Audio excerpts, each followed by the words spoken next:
તો કેમ છો વિદ્યાર્થી મિત્રો? વિદ્યુત ડાયપોલની સમજ મેળવ્યા પછી આજે આપણે શીખવાના છે ડાયપોલના વિદ્યુત ક્ષેત્ર વિશે. તો ડાયપોલનું વિદ્યુત ક્ષેત્ર જે છે એ ત્રણ અલગ રીતે વ્યાખ્યાયિત કરવામાં આવે છે. તો પહેલું જે વિદ્યુત ક્ષેત્ર જે છે એ અક્ષ પરના બિંદુ માટે વ્યાખ્યાયિત કરવામાં આવે છે. બીજું વિદ્યુત ક્ષેત્ર જે છે એ વિષુવરેખા પરના બિંદુએ વિદ્યુત ક્ષેત્ર વ્યાખ્યાયિત કરવામાં આવે છે. અને વિષુવરેખા અને અક્ષ સિવાયનું કોઈ બિંદુ હોય એવા કોઈ સામાન્ય બિંદુ માટે વિદ્યુત ક્ષેત્ર જે છે એ શોધવામાં આવે છે. તો ડાયપોલનું જે વિદ્યુત ક્ષેત્ર જે છે વિદ્યાર્થી મિત્રો અક્ષ પરના બિંદુએ, વિષુવરેખા પરના બિંદુએ અને કોઈ પણ સામાન્ય બિંદુએ મેળવી શકાય. પણ આજના વિડિયો લેક્ચરમાં આપણે અક્ષ પરના બિંદુ માટે અને વિષુવરેખા પરના બિંદુ માટે વિદ્યુત ક્ષેત્ર શોધવાનું સૂત્ર મેળવીશું. ખૂબ જ અગત્યની થિયરી જે છે એ થશે આ, અને બોર્ડના પરીક્ષા લક્ષી જે પ્રશ્નો હોય એમાં આનો સમાવેશ થાય છે. તો સૌથી પહેલા વાત કરીશું અક્ષ પરના બિંદુએ ડાયપોલ થી મળતું વિદ્યુત ક્ષેત્ર. તો ડાયપોલ એ શું છે? ડાયપોલ એ સમાન મૂલ્યના વિજાતીય વિદ્યુત ભારોને જો પરિમિત અંતરે મૂકવામાં આવે તો જે તંત્ર બને એને આપણે શું કહીએ છીએ? વિદ્યુત ડાયપોલ કહીએ છીએ. તો વિદ્યુત ડાયપોલ જે છે એને કંઈક અહીંયા જુઓ આ પ્રકારે મૂકવામાં આવી છે, જેમાં બે વિદ્યુત ભારો વચ્ચેનું જે અંતર છે એ અંતર 2a છે.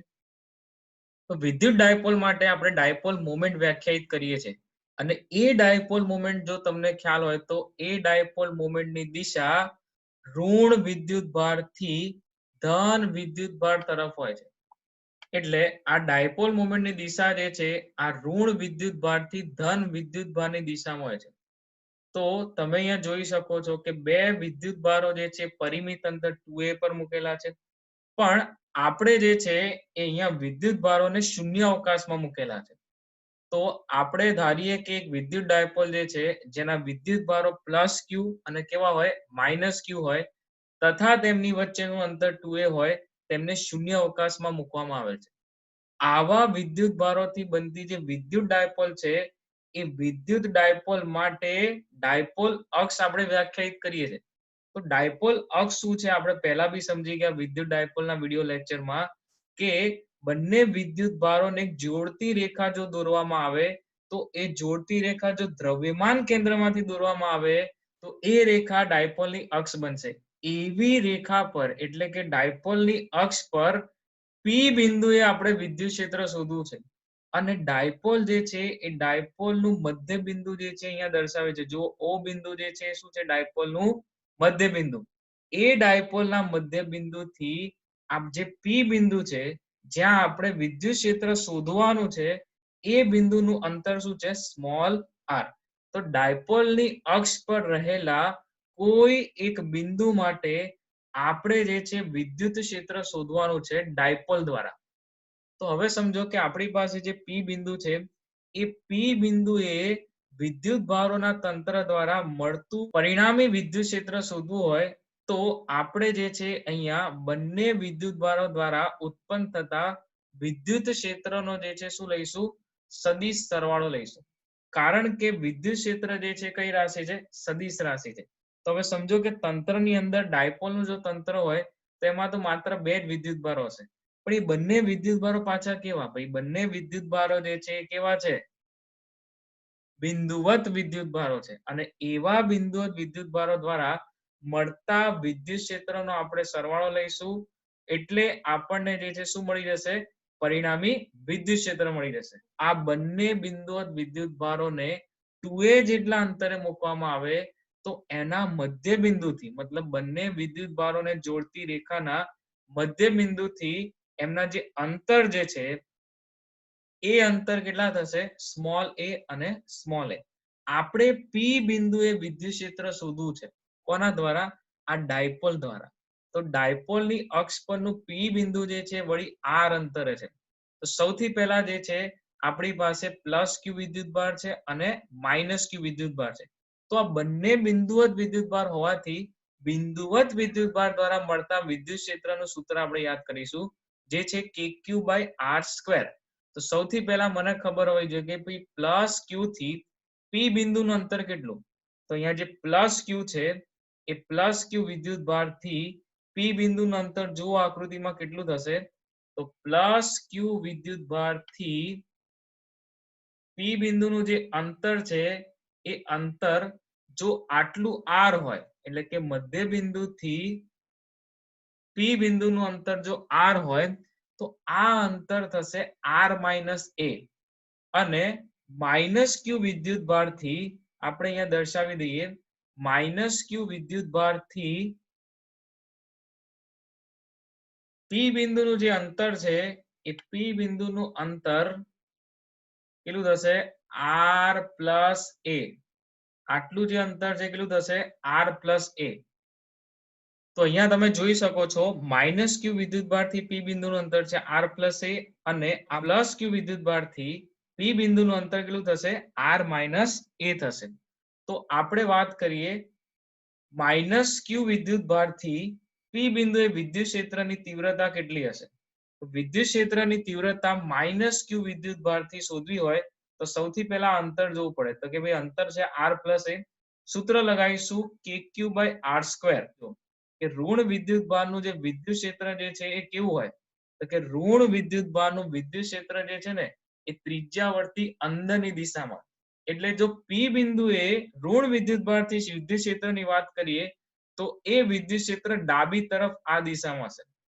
તો સૂત્ર સ્વરૂપે દર્શાવીએ તો એને લખાય કે ક્યુ બાય આર સ્ક્વેર, પણ વિદ્યુત ભાર જે છે ઋણ વિદ્યુત ભાર હોવાથી માઇનસ ક્યુ ના છેદમાં 4πε0 આર પ્લસ એ નો whole square into p cap. તમે અહીંયા જોઈ શકો છો જે અંતર છે એ અંતર આર પ્લસ એ છે. તો પી કેપ શું છે, તો પી કેપ એ ડાયપોલની અક્ષ પર માઇનસ ક્યુ થી પ્લસ ક્યુ ની દિશામાંનો શું છે, એકમ સદિશ છે. સો પી કેપ જે છે એ ડાયપોલની અક્ષ પર માઇનસ ક્યુ વિદ્યુત ભારથી પ્લસ ક્યુ વિદ્યુત ભારની દિશામાંનો શું કહેવાય, એકમ સદિશ કહેવાય. તેવી જ રીતે પી બિંદુએ પ્લસ ક્યુ વિદ્યુત ભારથી વિદ્યુત ક્ષેત્રની તીવ્રતા જે છે એ કેવી હશે, તો કે ભાઈ ધન વિદ્યુત ભાર હોય ને તો એ ધન વિદ્યુત ભારનું વિદ્યુત ક્ષેત્ર કેવું હોય, ત્રિજ્યાવર્તી બહારની દિશામાં. તો પી બિંદુએ જે ધન વિદ્યુત ભારથી વિદ્યુત ક્ષેત્ર મળશે એ જમણી તરફ હશે. તો અહીંયા તમે જોઈ શકો છો કે ભાઈ ધન વિદ્યુત ભારથી મળતું વિદ્યુત ક્ષેત્ર જે છે આ રીતે છે જમણી તરફ, અને ઋણ વિદ્યુત ભારથી મળતું વિદ્યુત ક્ષેત્ર હતું ડાબી તરફ આ રીતે. આ ઋણ વિદ્યુત ભારનું વિદ્યુત ક્ષેત્ર ડાબી તરફ હતું, અને ધન વિદ્યુત ભારનું જે વિદ્યુત ક્ષેત્ર જે છે એ તમને મળશે જમણી તરફ. કારણ કે ધન વિદ્યુત ભારનું વિદ્યુત ક્ષેત્ર કેવું હોય, ત્રિજ્યાવર્તી બહારની દિશા, બરાબર. તો એ વિદ્યુત ક્ષેત્રની તીવ્રતા જો લખીએ તો E of પ્લસ ક્યુ સદિશ સ્વરૂપે કે ક્યુ બાય આર સ્ક્વેર સૂત્ર લગાવીશું. કારણ કે બિંદુવત વિદ્યુત ભાર છે તો અહીંયા જે અંતર હતું આપણી પાસે એ અંતર છે આર માઇનસ એ, તો અહીંયા થશે સૂત્ર ક્યુ ના છેદમાં 4πε0 into R minus a no square into p cap. તો તમે અહીંયા જોઈ શકો છો કે પી બિંદુએ પરિણામી વિદ્યુત ક્ષેત્ર જે છે એ કોઈ એકનું નહીં હોય. કારણ કે પી બિંદુએ જે મળતા વિદ્યુત ક્ષેત્ર જે છે એ વિદ્યુત ક્ષેત્ર બે પ્રકારે છે. એક વિદ્યુત ક્ષેત્ર જે છે અહીંયા ઋણ વિદ્યુત ભારથી મળે છે જે ડાબી તરફ છે. બીજું વિદ્યુત ક્ષેત્ર જે છે ધન વિદ્યુત ભારથી મળે છે જે જમણી તરફ છે. તો પરિણામી વિદ્યુત ક્ષેત્ર જો શોધવું હોય ને વિદ્યાર્થી મિત્રો, તો આ બંને વિદ્યુત ક્ષેત્રનો આપણે શું કરવો પડે, સદિશ સરવાળો કરવો પડે. તો પી બિંદુએ તમને પરિણામી વિદ્યુત ક્ષેત્રની શું મળે, તીવ્રતા મળે. તો ખ્યાલ આવી રહ્યો છે. તો આગળ વધીએ. તો પી બિંદુએ પરિણામી વિદ્યુત ક્ષેત્રની તીવ્રતા એ E of પ્લસ ક્યુ અને E of માઇનસ ક્યુ જે છે એ બંને વિદ્યુત ક્ષેત્રના સદિશ સરવાળા જેટલું થાય. તો પ્લસ ક્યુ થી મળતું વિદ્યુત ક્ષેત્ર જે છે એ હતું કે q by r minus a નો હોલ સ્ક્વેર, અને ઋણ વિદ્યુત ભારનું જે વિદ્યુત ક્ષેત્ર હતું એ આગળના સમીકરણમાં હતું માઇનસ કે ક્યુ ના છેદમાં આર પ્લસ એ નો હોલ સ્ક્વેર. કે એટલે ભાઈ 1/4πε0 ઇન્ટુ પી કેપ લખવાનું ભૂલાય નહીં. પી કેપ જે છે શું દર્શાવે, તો પી કેપ જે છે એ ડાયપોલ મોમેન્ટનો એકમ સદિશ, એટલે કે માઇનસ ક્યુ વિદ્યુત ભારથી પ્લસ ક્યુ વિદ્યુત ભારની દિશામાંનો ડાયપોલ મોમેન્ટનો જે છે શું દર્શાવે છે, એકમ સદિશ દર્શાવે. તો પરિણામી વિદ્યુત ક્ષેત્ર જે છે એ પરિણામી વિદ્યુત ક્ષેત્ર અહીંયા સાદુરૂપ આપો તો અહીંયા r પ્લસ a સ્ક્વેર જે છે અહીંયા જતા રહેશે માઇનસ r માઇનસ a નો હોલ સ્ક્વેર જે છે અહીંયા આવતા રહેશે અને છેદમાં જે છે એ તમે r square minus a square નો પણ સ્ક્વેર મળશે.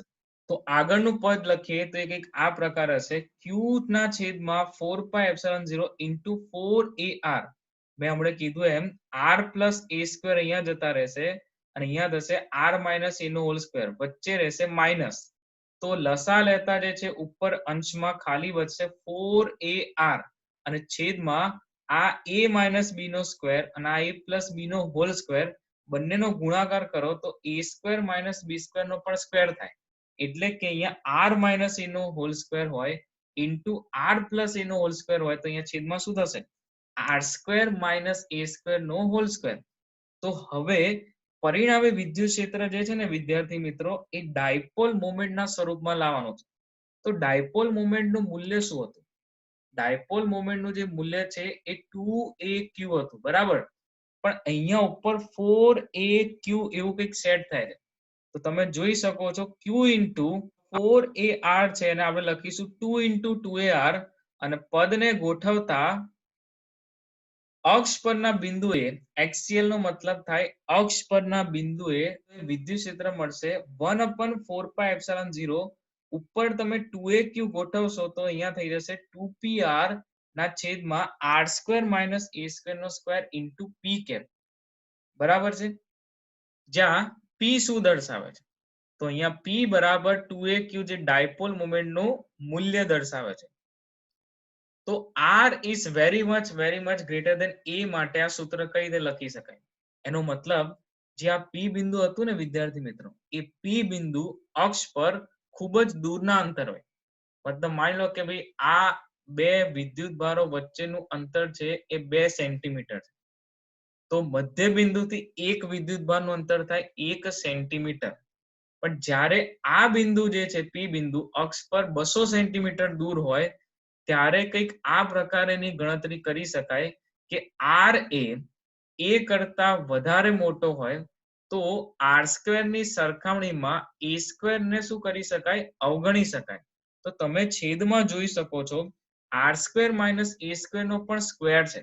હવે a સ્ક્વેર ને અવગણી નાખો તો r સ્ક્વેર નો સ્ક્વેર કરો એટલે છેદમાં શું થશે? r ની 4 ઘાત. અને r ની 4 ઘાત જે છે એ ઉપર એક r જે છે કેન્સલ થતા તમને છેદમાં શું મળશે? r ક્યુબ મળશે. એટલે અક્ષ પરના બિંદુએ જે છે એ સૂત્ર મળશે 1/4 pi epsilon 0 as it is. અહીંયા એક r હતો એ છેદમાં r raised to 4 હતું એટલે એક r કેન્સલ થઈ જશે. તો અહીંયા બચશે 2p ના છેદમાં r cube into p cap. તો તમે અહીંયા જોઈ શકો છો બિંદુવત વિદ્યુતભારનું વિદ્યુત ક્ષેત્ર હતું એ બિંદુવત વિદ્યુતભારનું વિદ્યુત ક્ષેત્ર kq by r સ્ક્વેર થી બદલાતું હતું. એટલે વિદ્યુત ક્ષેત્ર જે છે એ 1/r સ્ક્વેર થી ઘટતું હતું, બરાબર. પણ અહીંયા અક્ષ પરના બિંદુએ ખાસ કરીને ડાયપોલના કિસ્સામાં અક્ષ પરના બિંદુએ વિદ્યુત ક્ષેત્ર જે છે એ 1/r ક્યુબ થી ઘટે છે. એટલે અક્ષ પરના બિંદુએ વિદ્યુત ક્ષેત્ર જે છે એ 1/r ક્યુબ થી ઘટશે. તો પરિણામી વિદ્યુત ક્ષેત્ર જે આપણને મળ્યું અહીંયા એ કઈ તરફ હશે? તો એ પરિણામી વિદ્યુત ક્ષેત્ર જમણી તરફ હશે. એનું કારણ છે સમજો વિદ્યાર્થી મિત્રો, પ્લસ ક્યુ વિદ્યુતભાર જે છે એ પ્લસ ક્યુ વિદ્યુતભાર p બિંદુથી નજીક છે કે નહીં? પ્લસ ક્યુ વિદ્યુતભાર એ p બિંદુથી નજીક છે. તો અહીંયા તમે જુઓ કે પ્લસ ક્યુ વિદ્યુતભારનું જે વિદ્યુત ક્ષેત્ર છે કેવું છે? જમણી દિશામાં છે. જ્યારે માઇનસ ક્યુ વિદ્યુતભાર એ p બિંદુથી દૂર છે. તો જે વિદ્યુતભાર p બિંદુથી નજીક હશે એના માટે તીવ્રતા વધુ હશે. એટલે કે પ્લસ ક્યુ ની તીવ્રતા વધુ હશે કોના કરતા? માઇનસ ક્યુ વાળા વિદ્યુતભાર કરતા. કારણ કે માઇનસ ક્યુ વાળો જે વિદ્યુતભાર છે એ p બિંદુથી દૂર છે. એટલા માટે પ્લસ ક્યુ વિદ્યુતભારનું વિદ્યુત ક્ષેત્ર વધારે હોય p બિંદુએ અને માઇનસ ક્યુ વિદ્યુતભારનું વિદ્યુત ક્ષેત્ર કેવું હશે? ઓછું હશે. તો પરિણામી વિદ્યુત ક્ષેત્ર જે છે એ પરિણામી વિદ્યુત ક્ષેત્ર ખાસ યાદ રાખજો કે તમને જ્યારે કોઈ પણ બિંદુએ પરિણામી વિદ્યુત ક્ષેત્ર શોધવાનું કહે અને બે વિદ્યુત ક્ષેત્રો હોય તમારી પાસે, એ બંને વિદ્યુત ક્ષેત્રો જો પરસ્પર વિરુદ્ધ દિશામાં હોય તો પરિણામી વિદ્યુત ક્ષેત્ર જે છે એ પરિણામી વિદ્યુત ક્ષેત્ર મોટા વિદ્યુત ક્ષેત્રમાંથી નાના વિદ્યુત ક્ષેત્રને બાદ કરો એટલું મળે. અથવા એવું કહી શકાય કે પરિણામી વિદ્યુત ક્ષેત્રની જે દિશા હશે એ પરિણામી વિદ્યુત ક્ષેત્રની દિશા વધારે વિદ્યુત ક્ષેત્ર હોય એ વિદ્યુત ક્ષેત્રની દિશામાં હોય એવું કહી શકાય. જેમ આપણે બળમાં સમજીએ છીએ, એક પદાર્થ પર 5 ન્યૂટન અને 2 ન્યૂટનનું બળ લાગે તો પદાર્થ ક્યાં ખસે? 5 ન્યૂટન લાગતા બળ તરફ. એવી જ રીતે પી બિંદુએ ધારો કે કોઈ પણ વિદ્યુતભાર મૂકી દો તો વિદ્યુત ક્ષેત્રની પ્રબળતા જે છે એ E of plus Q ની વધારે હશે. એટલા માટે અહીંયા અક્ષ પર મળતું જે પરિણામી વિદ્યુત ક્ષેત્ર છે એ પરિણામી વિદ્યુત ક્ષેત્ર જમણી તરફ હોય એવું આપણે કહી શકીએ. ખ્યાલ આવી રહ્યો છે? તો અક્ષ પરના બિંદુએ જે સૂત્ર મળશે એ સૂત્રને શોર્ટમાં તમારે યાદ રાખવાનું છે કે અક્ષ પરના બિંદુએ વિદ્યુત ડાયપોલથી મળતું વિદ્યુત ક્ષેત્ર જે છે એ 2kp/r³ થી અપાય છે જો મૂલ્યના સ્વરૂપે લખીએ તો. પણ જો સદિશ સ્વરૂપે લખીએ તો અક્ષ પરના બિંદુએ વિદ્યુત ક્ષેત્ર થશે 2kp/r³ * p cap, જ્યાં p cap એ ડાયપોલ મોમેન્ટનો એકમ સદિશ એટલે -q વિદ્યુતભારથી +q વિદ્યુતભારની દિશામાંનો એકમ સદિશ છે. ખ્યાલ આવી રહ્યો છે વિદ્યાર્થી મિત્રો? ખૂબ જ અગત્યની થિયરી હતી. આ સાબિતી પૂછાય, અવશ્ય પૂછાય અને બોર્ડ માટે ખાસ અગત્યનો પ્રશ્ન. તો આગળ વધીએ. વિદ્યુત ડાયપોલ થી વિષુવવૃત્ત રેખા પરના બિંદુએ વિદ્યુત ક્ષેત્ર. તો અક્ષ તો આપણે સમજ્યા ભાઈ કે ડાયપોલની અક્ષ એટલે શું? તો કે ડાયપોલની અક્ષ જે છે એટલે બંને વિદ્યુત ભારોને જોડતી રેખા. એટલે એક એવી રેખા લઈએ જે મધ્ય કેન્દ્રમાંથી પસાર થાય તો એને આપણે ડાયપોલની અક્ષ તરીકે વ્યાખ્યાયિત કરી શકીએ. પણ વિષુવવૃત્ત રેખા શું છે? તો માનો કે આપણી પાસે અહીંયા બે બિંદુઓ A અને B છે. હવે મારે વિદ્યુત ડાયપોલ બનાવવી છે. તો વિદ્યુત ડાયપોલ બનાવવી હોય તો સૌથી પહેલા હું શું કરીશ? બે સમાન મૂલ્યના અને વિજાતીય વિદ્યુતભારો લઈ આવીશ. તો મારી પાસે જે સમાન મૂલ્યના વિજાતીય વિદ્યુતભારો છે એમાંના વિદ્યુતભારોને હું અનુક્રમે A અને B બિંદુ પર મૂકી દઉં છું. સમજો વિદ્યાર્થી મિત્રો, ખાસ અગત્યની વાત છે. વિષુવવૃત્ત રેખા પર પછી આવીશું, પણ આપણે ડાયપોલ બનાવવી હોય તો ડાયપોલ બનાવવા માટે બે સમાન મૂલ્યના અને વિજાતીય વિદ્યુતભારો જોઈએ. તો મેં અહીંયા A અને B બિંદુઓ લીધા અને A અને B બિંદુઓ પર -q અને +q બિંદુવત વિદ્યુતભારોને મૂકી દીધા. હવે આ A અને B બિંદુને એક જોડતી રેખા દોરીએ તો A થી B એક જોડતી રેખા દોરશો તો તમને શું મળશે? ડાયપોલની અક્ષ મળશે. મતલબ અહીંયા A માંથી પસાર થતી હોય અને B માંથી પસાર થાય એવી રેખા દોરો તે ડાયપોલની શું દર્શાવે? અક્ષ દર્શાવે. તો એ ડાયપોલની અક્ષને જે લંબ અક્ષ હોય અથવા ડાયપોલની અક્ષનો લંબ દ્વિભાજક એને શું કહેવાય? વિષુવવૃત્ત રેખા કહેવાય. તો આપણે જે છે અહીંયા ડાયપોલની અક્ષ થશે AB. મારા માટે ડાયપોલની અક્ષ જે છે શું થશે? AB. અને એ ડાયપોલની અક્ષનો લંબ દ્વિભાજક દોરીએ તો એ લંબ દ્વિભાજક જે છે જે અહીંયા દર્શાવું છું, આ જે લંબ દ્વિભાજક દોરીએ ને આપણે એ લંબ દ્વિભાજકને શું કહેવાય? વિષુવવૃત્ત રેખા કહેવાય. તો વિદ્યાર્થી મિત્રો, સૌથી પહેલા તો વિષુવવૃત્ત રેખા પરના બિંદુએ વિદ્યુત ક્ષેત્ર શોધવું હોય ને તો પહેલા તો વિષુવવૃત્ત રેખા સમજવી પડે. આપણી પાસે જે ડાયપોલ છે એ ડાયપોલની અક્ષ હું અહીંયા દર્શાવી દઉં છું. ડાયપોલની જે અક્ષ જે છે એ A અને B બિંદુમાંથી પસાર થતી આ રીતે A અને B બિંદુમાંથી પસાર થતી એક રેખા રીતે દોરો તમે તો એ મને મળે ડાયપોલની અક્ષ. તો હવે સમજો અહીંયા કે એ ડાયપોલની અક્ષને જો તમે એક લંબ દ્વિભાજક દોરો, અહીંયા OP જે છે એક લંબ દ્વિભાજક છે, તો એને કહેવાય વિષુવવૃત્ત રેખા કહેવાય. તો આપણે એવા વિષુવવૃત્ત રેખા પરના બિંદુએ વિદ્યુત ક્ષેત્ર શોધવાનું છે વિદ્યાર્થી મિત્રો. હવે તમે સમજો કે આપણે એક એવું બિંદુ P લીધું, જેમ આગળ અક્ષ પરનું બિંદુ લીધું હતું એવી રીતના અહીંયા આપણે એક બિંદુ લીધું છે P બિંદુ. બરાબર છે? એ P બિંદુને આપણે R અંતરે મૂકેલું છે. વળી ડાયપોલ મોમેન્ટનો જે સદિશ છે એ ડાયપોલ મોમેન્ટનો સદિશ -q વિદ્યુતભારથી +q વિદ્યુતભારની દિશામાં હોય છે. અને જો એ અને બી બિંદુઓ એટલે કે માઇનસ ક્યુ વિદ્યુતભાર મૂક્યો છે આપણે અને અહીંયા પ્લસ ક્યુ વિદ્યુતભાર મૂક્યો છે, એ બંને વિદ્યુતભારો વચ્ચેનું અંતર 2a હોય તો મધ્ય બિંદુથી એ અને બી નું જે અંતર થશે એ અનુક્રમે સ્મોલ એ અને કેટલું થશે સ્મોલ એ થશે. તો આપણે આ પી બિંદુએ જે છે શું શોધવાનું છે? વિદ્યુત ક્ષેત્ર. પણ કેવું વિદ્યુત ક્ષેત્ર? પરિણામી વિદ્યુત ક્ષેત્ર શોધવાનું છે. કારણ કે ડાયપોલ ની અંદર એક વિદ્યુતભાર હોતો નથી, ડાયપોલ પાસે બે વિદ્યુતભારો છે, એટલે આ બંને વિદ્યુતભારોની જે અસર હશે, જે પરિણામી વિદ્યુત ક્ષેત્ર હશે, એ આપણે આ પી બિંદુએ શોધવાનો છે.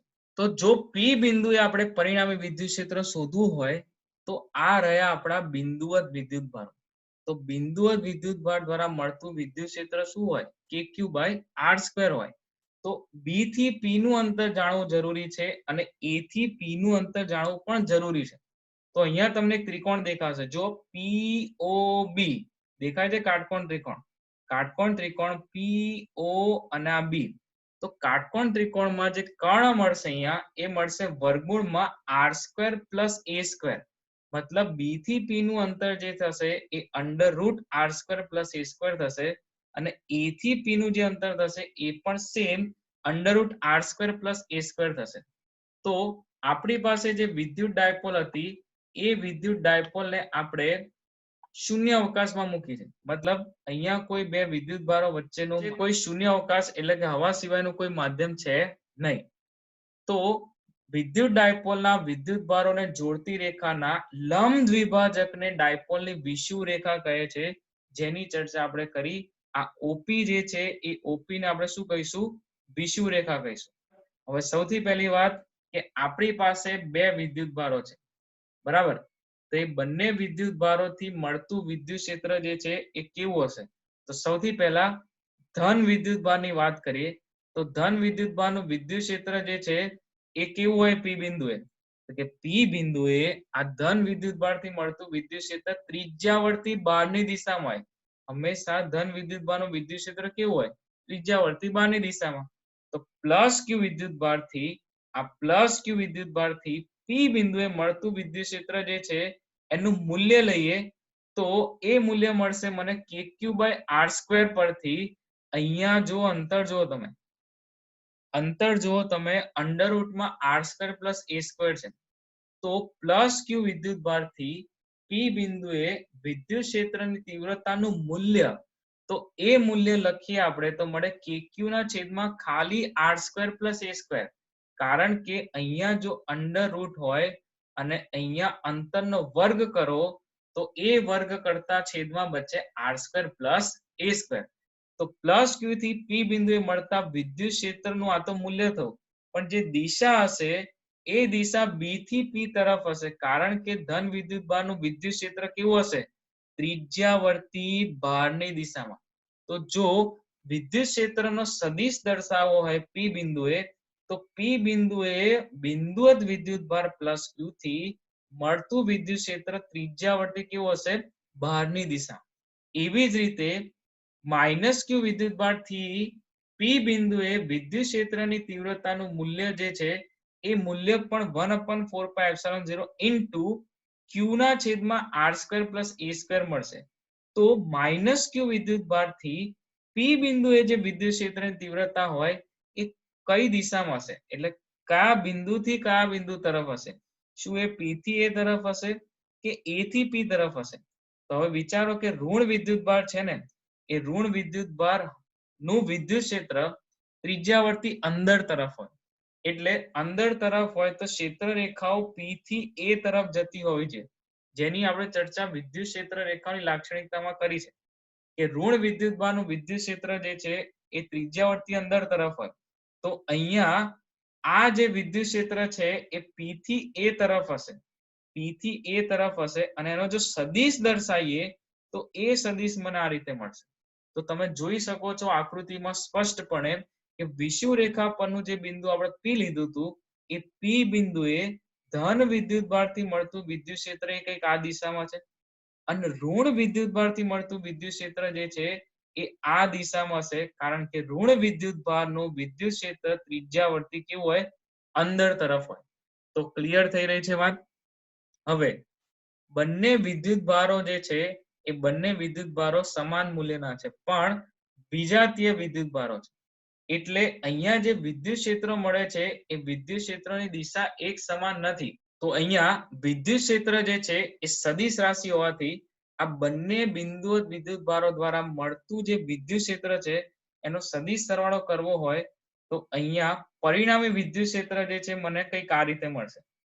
તમે આકૃતિમાં અહીંયા જોઈ શકો છો પ્લસ ક્યુ વિદ્યુત ભાર જે છે એ પ્લસ ક્યુ વિદ્યુત ભાર અને માઇનસ ક્યુ થી મળતા વિદ્યુત ક્ષેત્રના સદિશ સરવાળા રૂપે પરિણામી વિદ્યુત ક્ષેત્ર જે છે મને કંઈક આ દિશા મળશે.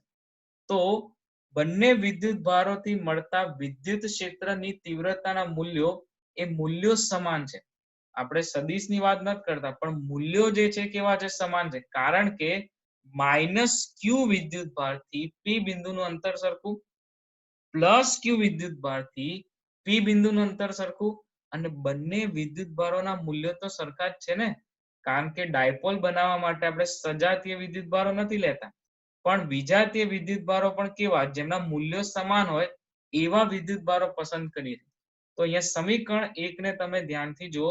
એ સમીકરણ 1 જે છે એ સમીકરણ 1 એવું દર્શાવે છે કે પ્લસ ક્યુ વિદ્યુત ભારથી અને માઇનસ ક્યુ વિદ્યુત ભારથી મળતા વિદ્યુત ક્ષેત્રો જે છે એ વિદ્યુત ક્ષેત્રોના મૂલ્યો સમાન છે. તો આટલી વાત ક્લિયર થઈ રહી છે. ચલો, તો અહીંયા બંને વિદ્યુત ભારો જે છે એનાથી મળતા વિદ્યુત ક્ષેત્રનો સરવાળો કરવો હોય તો અહીંયા આકૃતિમાં તમે જુઓ કે આપણે ઘટકો લેવા પડશે. તો આગળ વધીએ. તો આગળ સમજાવ્યા પ્રમાણે પ્લસ ક્યુ થી મળતું વિદ્યુત ક્ષેત્ર જે છે એ આ દિશામાં છે, અને માઇનસ ક્યુ વિદ્યુત ભારથી મળતું વિદ્યુત ક્ષેત્ર આ દિશામાં છે, અને બંનેનું પરિણામી વિદ્યુત ક્ષેત્ર જે છે એ પરિણામી વિદ્યુત ક્ષેત્ર મને આ દિશા મળશે. પણ એ પરિણામી વિદ્યુત ક્ષેત્ર શોધવા માટે અહીંયા આપણે સદિશો માટે જે ઘટકો પડશે એ ઘટકોને ખાસ સમજવા પડે.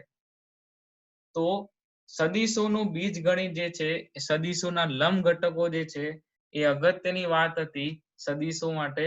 એ ફરી અહીંયા રિપીટ થાય છે. તો જુઓ અહીંયા કઈ રીતે ઘટકો પડે છે.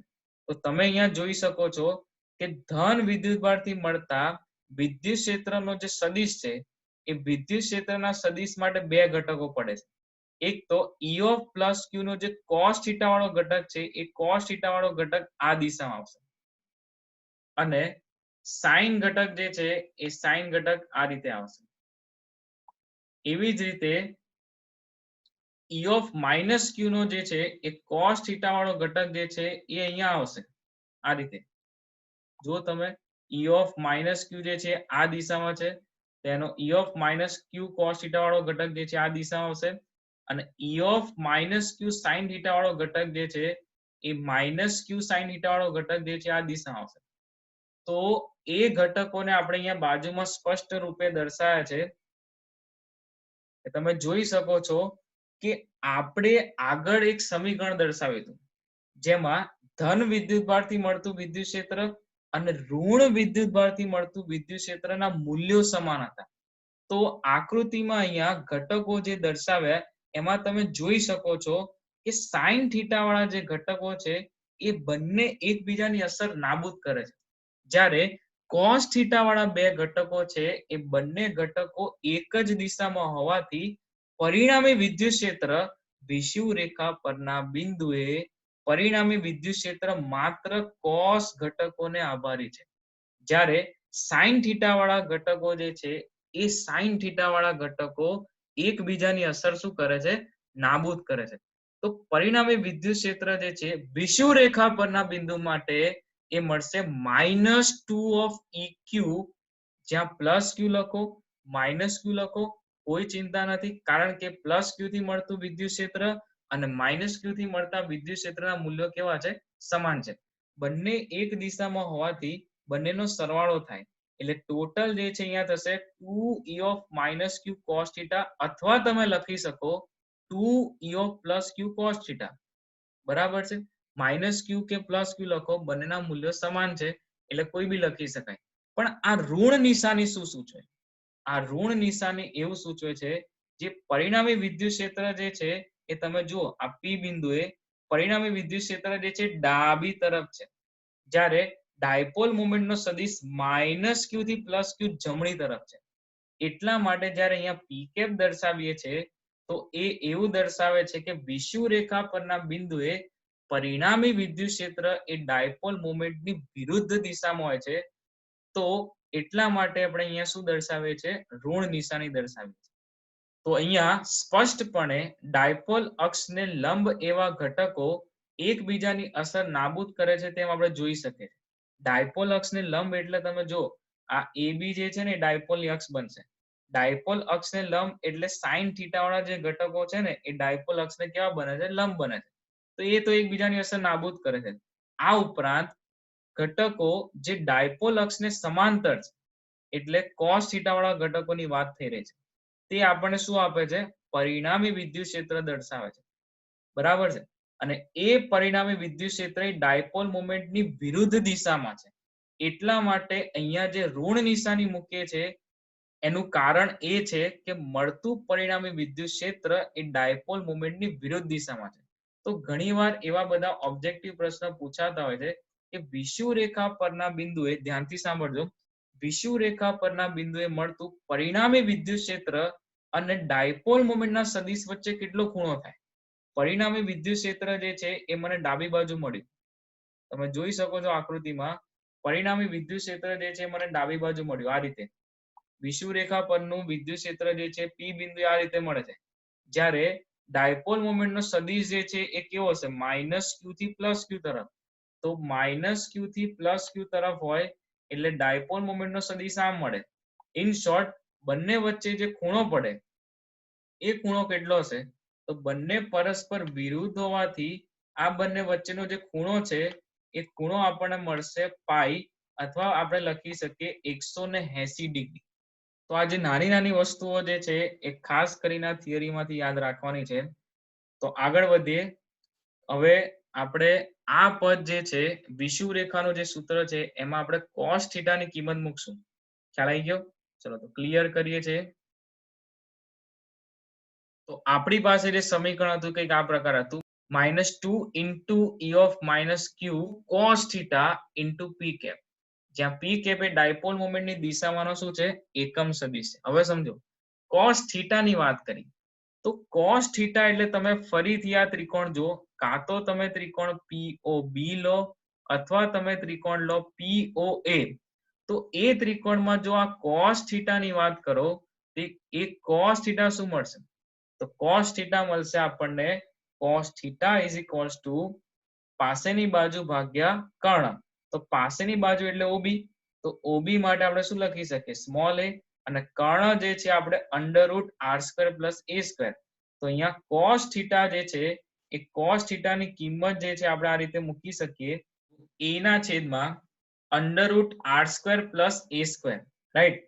સો હવે તમે અહીંયા જોઈ શકો છો ઉપર ગોઠવાશે 2aq, જેને આપણે શું કહીએ છીએ? 2aq ને કહેવાય ડાયપોલ મોમેન્ટ. તો ઉપર લખી દઈશું ડાયપોલ મોમેન્ટ છેદમાં r² + a² ની 1 ઘાત ઇન્ટુ √r² + a². સો આ સમીકરણ હવે બનશે વિષુવરેખા પરના બિંદુએ વિદ્યુત ક્ષેત્ર બનશે -1/4πε0 ઉપર 2aq એટલે p થઈ જશે, અને છેદમાં આ 1 ઘાત અને આ 1 દૂત્યાંશ એટલે ટોટલ ઘાત થઈ જશે 3 દૂત્યાંશ. r² + a² ની કેટલી ઘાત? 3 દૂત્યાંશ ઇન્ટુ p cap. વિદ્યુત ક્ષેત્રને સદિશ સ્વરૂપે દર્શાવે એટલે વાત પૂરી. અહીંયા બાજુમાં p cap લખવો પડે. બરાબર છે? તો p બરાબર 2aq ને શું કહીએ છીએ? વિદ્યુત ડાયપોલ મોમેન્ટ દર્શાવે, જેનું મૂલ્ય દર્શાવે એવું કહી શકાય. બરાબર? તો અહીંયા વિષુવરેખા પરનું બિંદુ p એ ડાયપોલથી ખૂબ જ દૂર હોય એટલે એવું કહી શકીએ કે ડાયપોલના મધ્ય બિંદુથી કોઈ પણ એક વિદ્યુતભારનું જે અંતર છે સ્મોલ a, એ આ સ્મોલ r અંતરની સાપેક્ષમાં ખૂબ જ ઓછું હોય કે અવગણી શકાય એવું હોય તો વિદ્યુત ક્ષેત્ર કેવું મળશે? તો તમે અહીંયા વિદ્યુત ક્ષેત્ર જો છેદમાં જે છે એ છેદમાં r² + a² ⁵ છે. બરાબર? હવે r² + a² માં આપણે જો આર જો એ કરતા ઘણો મોટો હોય તો R square plus a square approximate થઈ જશે આર સ્ક્વેર. હવે આર સ્ક્વેર ની 3/2 ઘાત એટલે શું મળે? આર ક્યુબ મળે. તો અહીંયા વિષુવૃ રેખા પરના બિંદુએ વિદ્યુત ક્ષેત્રનું જે સૂત્ર છે એ મળશે -kp/r³. તો ઋણ નિશાની અહીંયા દર્શાવે. એ ઋણ નિશાની સૂત્રમાં એવું દર્શાવે છે, જેમ આપણે આગળ સમજ્યા એમ કે વિષુવૃ રેખા પરના બિંદુએ કોઈ પણ બિંદુએ મળતું પરિણામી વિદ્યુત ક્ષેત્ર એ ડાયપોલ મોમેન્ટની વિરુદ્ધ દિશામાં હોય છે. એટલા માટે વિષુવૃ રેખા પરનું જે વિદ્યુત ક્ષેત્ર છે એ ઋણ નિશાની સાથે હોય છે, જ્યારે અક્ષ પરના બિંદુએ વિદ્યુત ક્ષેત્ર કેવું હોય છે? ઋણ નિશાની હોતી નથી. તો બંને વિદ્યુત ક્ષેત્રો જે છે એ 1/r³ થી ઘટે છે. એટલે જેમ જેમ અંતર વધશે એમ વિદ્યુત ક્ષેત્રની તીવ્રતા ઘટશે. તો આ થઈ અગત્યની તારવણી વિષુવૃ રેખા પરના બિંદુ માટે. અને ખૂબ જ અગત્યનો પ્રશ્ન જે બોર્ડને અનુલક્ષીને પણ મોસ્ટ આઈએમપી છે, રાઈટ? તો સમજાઈ રહ્યું છે? તે ખાસ અગત્યની નોંધ લખી નાખીએ. તો અક્ષ પરના બિંદુએ ડાયપોલથી મળતું વિદ્યુત ક્ષેત્ર જે આપણે શોધ્યું એ મૂલ્યના સ્વરૂપમાં લખીએ તો લખાય 2kp/r³. એવી જ રીતે વિષુવૃ રેખા પરના બિંદુએ ડાયપોલથી મળતું જે વિદ્યુત ક્ષેત્ર હશે એ મૂલ્ય સ્વરૂપે લખો તો ખાલી લખાય kp/r³. તો હવે બંનેનો ગુણોત્તર લઈએ તો આપણને મળશે અક્ષ પરનું વિદ્યુત ક્ષેત્ર જે છે એવું લખી શકાય કે વિષુવૃ રેખા પરના વિદ્યુત ક્ષેત્ર કરતા બમણું છે. મૂલ્યની વાત કરીએ તો એક અગત્યનું પરિણામ મળે કે અક્ષ પરના વિદ્યુત ક્ષેત્રનું જે મૂલ્ય છે એ વિષુવૃ રેખા પરના વિદ્યુત ક્ષેત્રના મૂલ્ય કરતા કેવું છે? 2 ગણું છે. તો આ એક અગત્યનું પરિણામ થયું. તો આજે આપણે ડાયપોલથી મળતા વિદ્યુત ક્ષેત્રની વાત કરી. અક્ષ પરના બિંદુએ વિદ્યુત ક્ષેત્રનું સૂત્ર મેળવો અથવા વિષુવૃ રેખા પરના બિંદુએ વિદ્યુત ક્ષેત્રનું સૂત્ર મેળવો. બંને ખૂબ જ અગત્યના પ્રશ્નો છે, રાઈટ? તો મળીએ આવતા વિડિયો લેક્ચરમાં, જેમાં આપણે શીખીશું વિદ્યુત ડાયપોલની નિયમિત અને અનિયમિત વિદ્યુત ક્ષેત્રમાં વર્તણૂક અને વિદ્યુત ડાયપોલ પર લાગતા ટોર્કનું સૂત્ર. Till then take care.